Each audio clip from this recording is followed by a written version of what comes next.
حماد آپ کی جانب سب سے پہلے آتی ہوں، چونکہ کل بھی ہمارے پروگرام کا ڈسکشن کا ایک حصہ رہا، آج میں چاہوں گی کہ آپ سے آغاز کرتے ہیں، آپ کا بھی اس پر نقطہ آ جائے.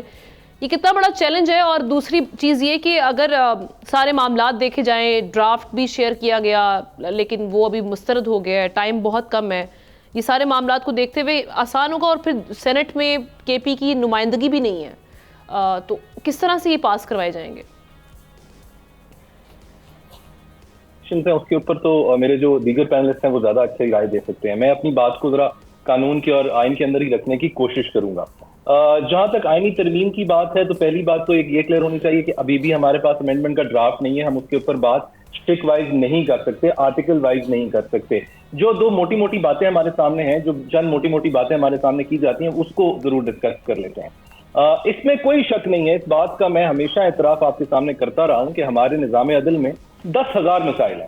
ہمارا سب سے بڑا مسئلہ پینڈنسی آف کیسز کا ہے، اس میں کوئی شک نہیں ہے. ہمارا دوسرا بڑا مسئلہ ہماری عدلیہ کی امیج کو لے کر ہے. عام عوام کی رائے یہ نہیں ہے کہ ہمارے ہاں جو فیصلے آتے ہیں وہ آزاد فیصلے ہیں یا نہیں.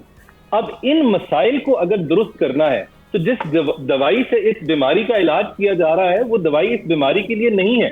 یہ بالکل ایسے اگر میں مثال سے کہوں کہ آپ ہارٹ اٹیک کا علاج آئی ڈراپ ڈال کے کر رہے ہیں.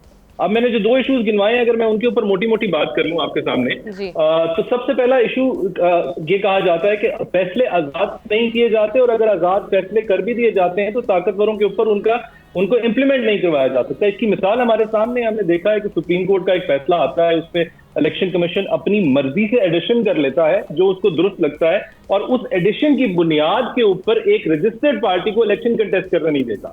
نہ صرف یہی بلکہ اس غلطی کے ازالے میں جو فیصلہ آتا ہے اس پہ بھی ریزسٹنس شو صرف اس وجہ سے کر رہا ہوتا ہے کہ بظاہر وہ کنونس نظر نہیں آتا کہ یہ صحیح فیصلہ ہے یا نہیں صحیح فیصلہ. تو یہ بات تو کلیئر ہو جاتی ہے کہ حکومت کی اور عدلیہ کی ایک محاذ آئی ہے جس کے اوپر عام آدمی بھی پریشان ہے. اب اس ایشو کو ریزالو کرنے کے لیے جو آئینی ترمیم آ رہی ہے اس میں ہم آزاد فیصلے کے لیے فیسیلیٹیٹ کرنے کی بجائے ہم عدلیہ کو رہے ہیں حکومت کے. ہم ایسی ترمیم لا رہے ہیں جس ترمیم سے پہلے جج کا ہی صحیح لیکن انتخاب جو ہے حکومت خود کرے گی. دوسری ترمیم اس کے اندر جو بار بار بات کہی جاتی ہے وہ یہ کہی جاتی ہے کہ ہائی کورٹ کے ججز کے تبادلے جو حکومت چاہے گی وہ کر دے گی. اگر یہ ترمیم پاس ہو جاتی ہے تو یہ ایسا ہے کہ آئین کا جو بنیادی ڈھانچہ ہے وہ زمین بوس ہو جائے گا.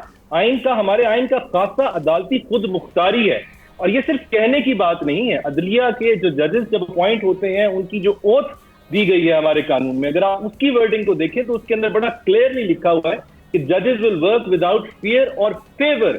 اگر یہ ترامین پاس ہو جاتی ہیں اور ایک جج کو پشاور سے اٹھا کر کبھی بھی کوئٹہ پھینکا جا سکتا ہے تو یہ سمجھنے کے لیے کوئی قانونی ماہر ہونے کی ضرورت نہیں ہے کہ وہاں پر فیئر اور فیور رہ پائے گی یا نہیں رہ پائے گی.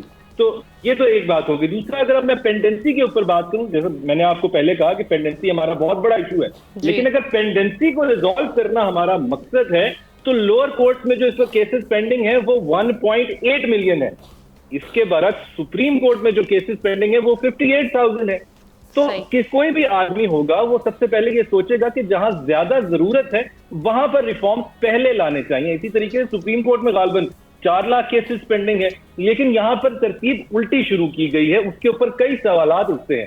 اور دوسری بات کہ جو ہمیں بتایا جا رہا ہے کہ 90% ٹائم ہماری سپریم کورٹ کا، ہماری اعلیٰ عدلیہ کا سیاسی مقدمات میں جا رہا ہے. تو یہ جو 90% کی فگر ہمیں دی جا رہی ہے یہ بغیر کسی ڈیٹا کے دی جا رہی ہے. ہم ڈیٹا کی دنیا میں رہ رہے ہیں. یہ بہت مشکل نہیں ہوگا کہ بتایا جا سکے میجر کر کے ڈیٹا کے ساتھ، سپورٹنگ ڈاکیومنٹس کے ساتھ، کہ پچھلے کوارٹر میں یا آنے والے کوارٹر میں، اگر یہ آپ کر لیں، اگر آپ کو کوئی جلدی نہیں ہے اس کے اندر، کہ آنے والے کوارٹر میں ہم دیکھ لیں کہ کتنا وقت سیاسی مقدمات کو دیا جاتا ہے اور کتنا وقت عوامی مقدمات کو دیا جاتا ہے. اس سے کانفیڈنس بلڈنگ ہوگی. دوسری بات اس کے بارے میں کہی جاتی ہے، اور ایک اس کا کانٹینٹ شیئر نہیں کیا جا رہا، اس کو جس طرح سے ہائیڈ کیا جا رہا ہے اس پہ بھی ایک انٹینٹ پہ ڈاؤٹ ریز ہوتے ہیں. ایگزیکٹلی نہ صرف اس کو شیئر نہیں کیا جا رہا بلکہ اس کی وجہ جس کی وجہ سے وہ جو امینڈمنٹ کی جا رہی ہے، یعنی ڈیلیز کے فگر بھی تو ہمیں نہیں بتائے جا رہے، ان کو بھی سیکریسی میں رکھا جا رہا ہے جیسا میں نے آپ کے سامنے رکھا. دوسرا کہا جاتا ہے کہ سیاسی مقدمات بہت بڑا ایشو ہے. تو یہ جو پارٹی ہمیں سیاسی مقدمات کے بارے میں آج کل ایجوکیٹ کرتی دکھائی دے رہی ہے، جب وہ پارٹی اقتدار میں آئی تھی تو انہوں نے آتے ہی اپنے صدارتی استحقاق کا استعمال کر کے بھٹو صاحب کے بارے میں ریفرنس بھیج دیا تھا. ایک ایسی شخصیت جو کہ بے شک بہت بڑی شخصیت رہی ہے،